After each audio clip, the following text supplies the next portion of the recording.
Welcome back. A Cincinnati man is recovering in a hospital after a nap in a dumpster almost killed him.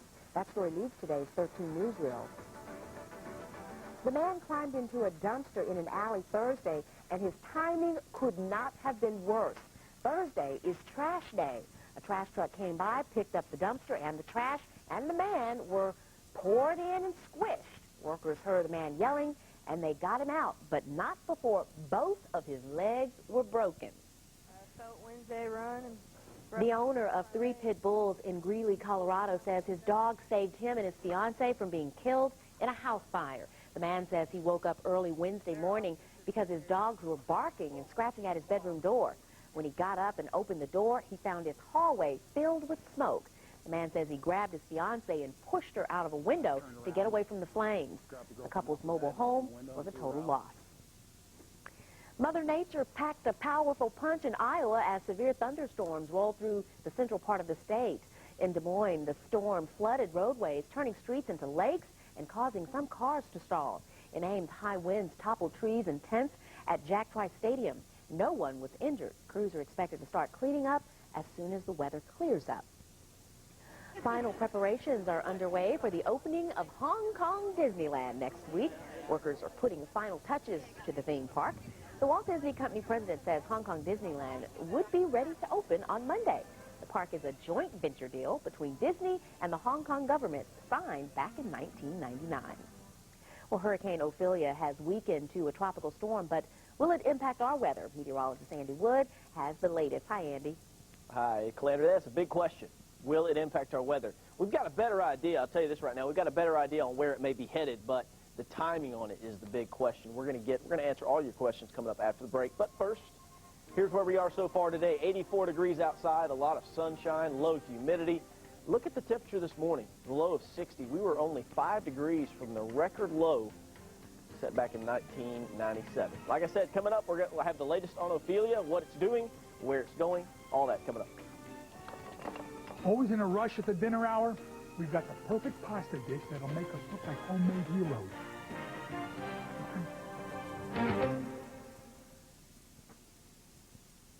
All right, welcome back. Midday numbers for you. 84 degrees in Macon, 84 in Warner Robins. Dew points in the 50s and right about 60 in Warner Robins. It is perfect weather. There's a summer day, there's a late summer day that we could have that just fingerprinted for perfect. This would be it.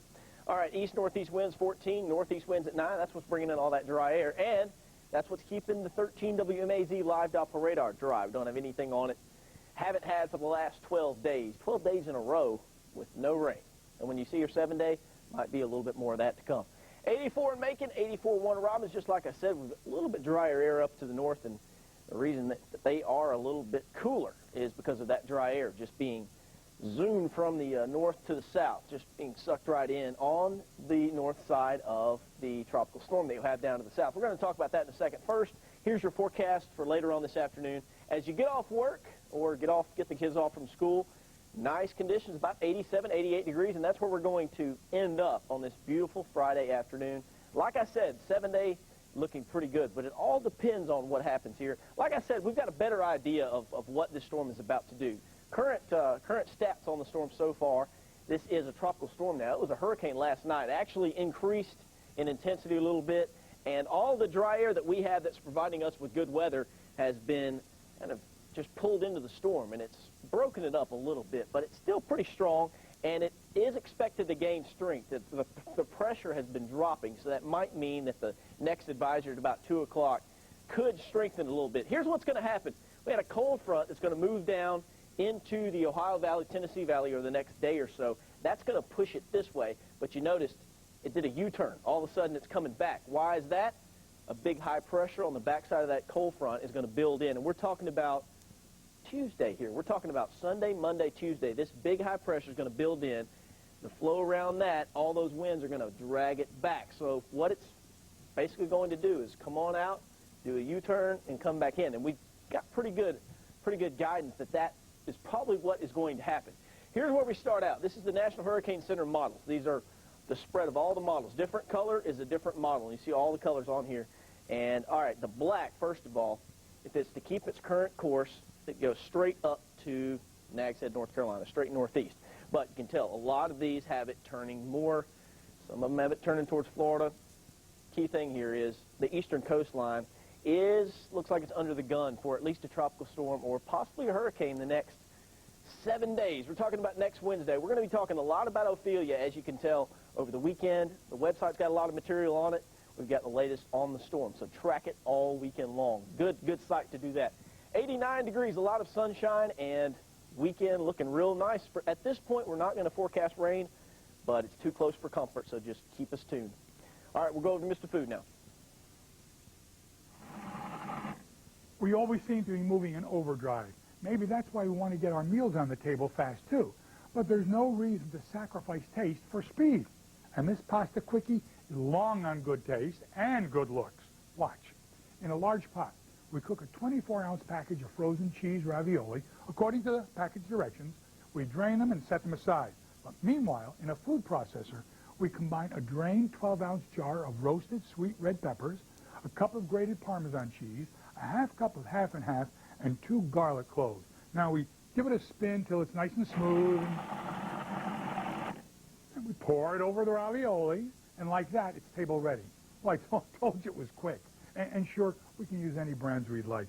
Or use a different variety of ravioli, like vegetable or roasted garlic. It'll always work for turning out a dish that's fancy enough looking for a place on a restaurant menu. Yeah, but easy enough for us to throw together in a jiffy on our busiest weeknight. Now, you match it up with a crisp salad and some breadsticks and just get ready for raves. And if you'd like the recipe, just send a self-addressed stamped envelope marked Roasted Red Pepper Ravioli to me, Mr. Food, right here at the station, or look for it online. For so easily turning dinner time rush into a rush to the table. Yeah, well, they're rushing for the taste of the food. So good. Oh, Mr. Food, that sounds like a wonderful idea for dinner. Coming up next, find out why the Tuskegee Airmen are planning a trip to Central Georgia.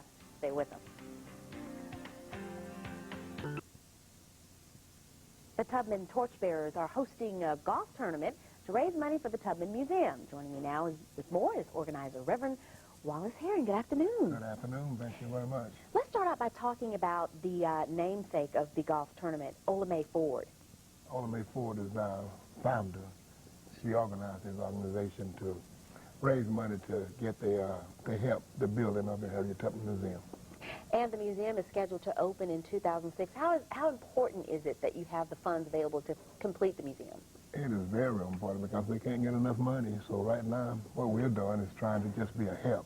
We're not a major donor, but just a small donor, work within our community to raise all the money to be a part of it. So we just want to see it completed. And last night there was a book signing at Wesleyan College. Right. Catherine Meeks authored a book to give money to the museum as well. Tell us about the tournament. Who can sign up, and how much does it cost? The tournament is for the Tubman, and it's $150 per team, $75 per player. It's September the 19th at the Baldwin Golf Course, and we need golfers. And as many golfers we can get, the more powerful it's going to be and the greater impact it's going to be towards us and reaching the goal that we want to. $150 for a team and $75 for a player, all going to a good cause. And, of course, you have some very special guests coming to town for this tournament. We have the Tell us about it. Tuskegee Airmen. It's the Atlanta chapter of the Tuskegee Airmen, and they're going to come to just help us. And the joy of it, they just coming to help. So if we can get the golfers to come and greet them as they come in, even the city of Macon to come and greet them, it'll be a more beautiful occasion. It's going to be an annual affair, so this is our first tournament. We made some mistakes, but now we're looking to make it a great event. Good game of golf and also a bit of history as well, spending the afternoon with the Tuskegee Airmen. Everything takes place on September the 19th. That's Monday at 11 a.m. Out at Bowden Golf Course. And, of course, if you need more information, you can call the number there on your screen, 478-477-1109. Reverend Herring, thanks so much for stopping by. Can I say this? Two-man scramble, we need the golfers. Please sign up. We need you. Thank you. Thank you. And stay with us. We'll have a final check on weather right after this. Tonight on Eyewitness News, we will not have a newscast at 5. Be sure to check us out later at 6.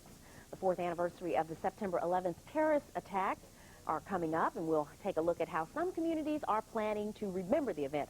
Also, don't miss our special event. It is our broadcast of Katrina, the aftermath, tonight at 7:30. Now let's turn our attention back to today's weather. Let's do that. 7-day forecast. We're really concerned about what might happen with Ophelia. Of course, we're going to be watching it the next 4 or 5 days. We do know the next 4 or 5 days will be full of sunshine. After about the Monday or Tuesday time frame, could have an impact on somewhere in the southeast. So we'll watch it, but good weather this weekend. Enjoy it. All right, well, thanks so much for being with us. We'll see you back here at 6 and 11 and 7:30 for the special program. Good afternoon. Have a good afternoon. Have a great weekend.